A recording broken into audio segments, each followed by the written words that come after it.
నేటి కవితా సమూహ సభ్యులందరికీ నమస్కారం. నేను మీ విజయలక్ష్మి నాగరాజ్. ఈ వారం దృశ్య రూప స్వీయ పరిచయ వేదికలో స్వీయ పరిచయం చేసుకోబోతున్న వారు శ్రీమతి అనుశ్రీ గౌరుజు గారు. ఒక సాధారణ గృహిణి నుంచి ఒక సాహితీ ప్రక్రియలో శ్రీప్రదాలు అనే ప్రక్రియ సృష్టికర్తగా ఎదిగిన తన వైనాన్ని ఈరోజు తమ మాటల్లో మనం తెలుసుకుందాం.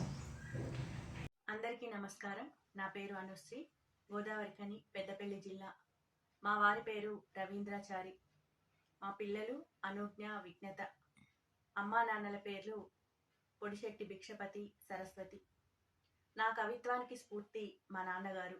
ఆయన సింగరేణి కార్మికుడిగా పనిచేస్తూ వాళ్ళ సమస్యల గురించి, మధ్యతరగతి కష్టాల గురించి కవితలు, పాటలు వ్రాసేవారు.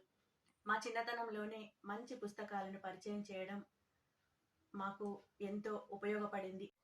మొదట్లో నాకు స్ఫురించిన భావాలను ఒక నోట్బుక్లో రాసి పెట్టుకునేదాన్ని.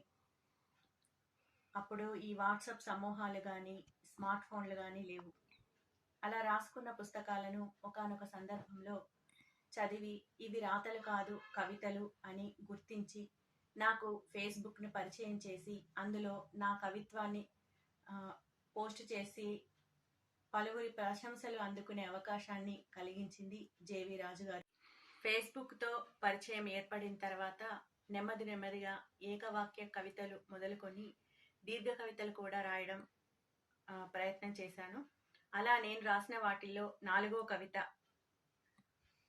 నీతో నేను అనే కవితను పోస్ట్ చేయడం జరిగింది. దానికి వచ్చిన స్పందన మాటల్లో చెప్పలేను. దాదాపు 150 మంది ఆ కవితను షేర్ చేశారు. ఎంతో మంది కామెంట్స్ ద్వారా తమ స్పందనను తెలియచేశారు. ఆ తర్వాత ఆడపిల్ల అనే మరో కవిత నాకెంతో పేరును తెచ్చింది. గొప్ప గొప్ప సాహితీవేత్తలు నన్ను ప్రశంసించడం ఎంతో సంతోషాన్ని కలిగించింది.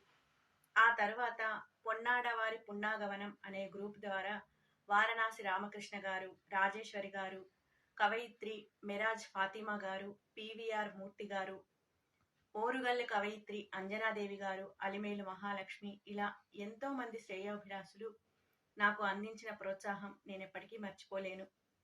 వాళ్ళందరి ఆహ్వానంతో నేను వైజాగ్ వెళ్ళడం జరిగింది. అక్కడ నాకు లభించిన గౌరవం, అభిమానం చూసిన తర్వాత కవిత్వం అంటే ఏదో నోట్బుక్లో రాసుకునే రాతలు కాదు, ఎంతో మంది మనసులను తడిమేది అనేది అర్థమైంది. ఆ తర్వాత ఇంకా శ్రద్ధగా మనసు పెట్టి రాయాలని అనిపించింది. ఆ తర్వాత కవి సాయంత్రం సమూహంతోనూ అదే సమయంలో మా ఊరి కవి పెద్దలు అయిన ఏడెల్లి రాములు అంకుల్ ద్వారా నేటి కవితా సమూహంలో 2018లో చేరడం జరిగింది. నేటి కవితా సమూహంలో చేరిన తర్వాత నా సాహిత్యం మరింత వేగవంతమైంది అని చెప్పొచ్చు. నా మొదటి కవిత నుండి నన్ను ఫాలో అవుతూ, ప్రోత్సహిస్తూ ఎంతోమంది సాహితీవేత్తల్ని నాకు పరిచయం చేస్తూ, నా కవిత్వాన్ని వాళ్ళందరికీ పరిచయం చేస్తూ ప్రోత్సహించిన శ్రీ భూతమాపురం రామసుబ్బారావు గారు నా మొదటి సంపుటికి ఆర్థిక సహకారాన్ని అందించారు.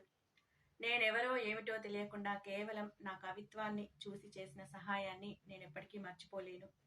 నేటి కవిత సలహాదారులు శ్రీ దాస్యం సేనాధిపతి గారు, అడ్మిన్ లక్ష్మయ్య గారి సహకారంతోనే నా తొలి కవితా సంపుటి కెరటం ఉదయ సాహితీ ఆధ్వర్యంలో కరీంనగర్లో నందిని సిద్ధారెడ్డి గారి చేతుల మీదుగా ఆవిష్కరణ జరిగింది.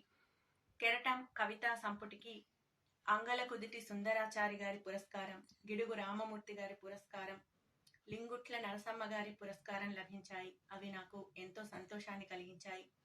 అలాగే కరోనా సమయంలో శ్రీపదాలు అనే లఘు కవితా ప్రక్రియను రూపొందించి ఆ ప్రక్రియను శ్రీపదాలు సాహితీ వేదిక అనే వాట్సాప్ గ్రూప్ ద్వారా ఎంతో మంది సాహితీవేత్తలకు పరిచయం చేయడం జరిగింది. సభ్యుల సహకారం, పెద్దల ఆశీస్సులతో దిగ్విజయంగా 2 సంవత్సరాలు పూర్తి చేసుకున్న సందర్భంలో గగనం, అలాగే దోసిట్లో చందమామ అనే మరో 2 కవితా సంపుటాలను తీసుకురావడం జరిగింది. అందుకు నాకు పూర్తి సహకారం అందించిన వారు మా రామగుండం శాసనసభ్యులు కోరుకంటి చందర్ గారు, అలాగే జేవి రాజు గారు. గగనం కవితా సంపుటికి సుద్దాల అశోక్ తేజ గారు ముందు మాటలు అందించడమే కాదు, ఆ పుస్తక ఆవిష్కరణ కోసం గోదావరిఖనికి వచ్చి ఎంతో గొప్పగా నా సాహిత్యాన్ని గురించి చెప్పడం నాకు మర్చిపోలేని అనుభూతి. అలాగే దోసిట్లో చందమామ పుస్తకాన్ని శ్రీ మౌనశ్రీ మల్లిక్ గారు ఆవిష్కరించడం జరిగింది. ఇక శ్రీపదాలు రూపకర్తగా 100 మందికి పైగా కవులు రచించిన శ్రీపదాలతో శ్రీపద సౌరభం అనే కవితా సంకలనాన్ని శ్రీపదాలు ద్వితీయ వార్షికోత్సవం సందర్భంగా ఆవిష్కరించడం జరిగింది. ఒకే వేదికపై 3 పుస్తకాలను ఆవిష్కరించడం నాకు కవయిత్రిగా ఎంతో తృప్తినిచ్చింది.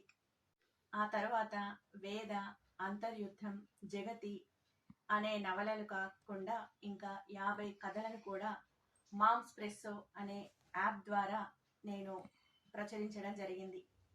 త్వరలో వేద నవలను కూడా ఆవిష్కరించాలని అనుకుంటున్నాను. ఇక నేటి కవితా సమూహంతో అనుబంధం గురించి చెప్పాలంటే నేనే కాదు ఎవరైనా చెప్తారు, క్రమశిక్షణకు మారు పేరు అని.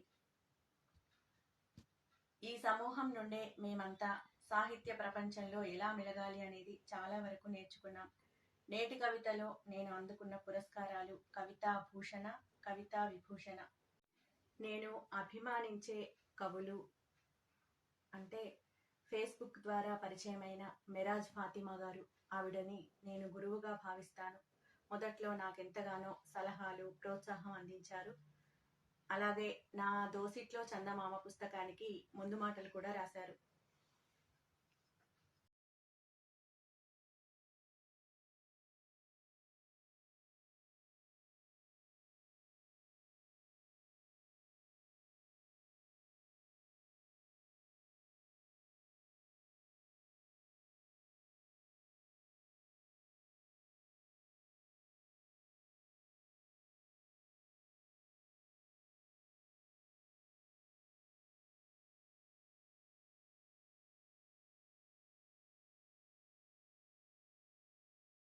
ఇప్పటి వరకు నేను రాసిన కవితలు 3000కు పైగా ఉన్నాయి. 50 కథలు, ధారావాహికలు, సమీక్షలు, వివిధ ప్రక్రియలు కూడా వ్రాయడం జరిగింది. ఇక సాహిత్యంలో నేను అందుకున్న బహుమతులు, బిరుదులు: కవితారత్న, కవిచక్ర, కవి శ్రేష్ఠ, కవి మిత్ర, కవితా భూషణ, సహస్ర కవి కిరణం, సాహితీ భూషణ, సాహిత్య రత్న, సాహిత్య సవ్వడి. ఇవే కాకుండా పెయింటింగ్ పోటీల్లో రాష్ట్ర స్థాయిలో అవార్డు సంపాదించడం జరిగింది. అలాగే గాయనిగా ఎన్నో బహుమతులను అందుకోవడం జరిగింది. అందులో ముఖ్యంగా కాలజ్ఞాన సిరులు అనే భక్తి ఆల్బంలో నేను పాడడం నాకు ఎప్పటికీ సంతోషం. అలాగే 3 సార్లు తెలుగు బుక్ ఆఫ్ రికార్డ్స్లో నా పేరు నమోదు చేసుకోవడం జరిగింది. నా కవితలు ఇప్పటి వరకు చాలా దినపత్రికల్లో, మాసపత్రికల్లో వచ్చాయి. ఇక నేటి కవిత గురించి చెప్పాలంటే నేటి కవిత అడ్మిన్ లక్ష్మయ్య గారు, సలహాదారులు శ్రీ దాస్యం సేనాధిపతి గారు ఎంతో సమర్థవంతంగా సమూహాన్ని నిర్వహిస్తూనే ఎంతో మంది కొత్తగా కవిత్వం నేర్చుకునే వాళ్ళకి దిశానిర్దేశం చేస్తూ ఉదయ సాహితీ ద్వారా ఎన్నో పుస్తకాలను సాహితీ ప్రపంచానికి పరిచయం చేస్తూనే ఉన్నారు. నిర్విరామంగా వారు చేస్తున్న కృషి మా అందరికీ కూడా స్ఫూర్తిదాయకం. నేను ప్రస్తుతం కవన పూదోట, అలాగే శ్రీపదాలు సమూహాలకి అడ్మిన్గా ఉన్నాను. ఎంతో తృప్తికరంగా సాగిపోతున్న నా సాహితీ ప్రయాణంలో నన్ను ఆశీర్వదించిన పెద్దలకు, ప్రోత్సహించిన శ్రేయోభిలాషులకు అందరికీ ఈ సందర్భంగా ధన్యవాదాలు తెలియజేసుకుంటున్నాను. నా స్వీయ పరిచయాన్ని చేసుకునే అవకాశాన్ని కల్పించిన నేటి కవితా సమూహానికి నా ధన్యవాదాలు.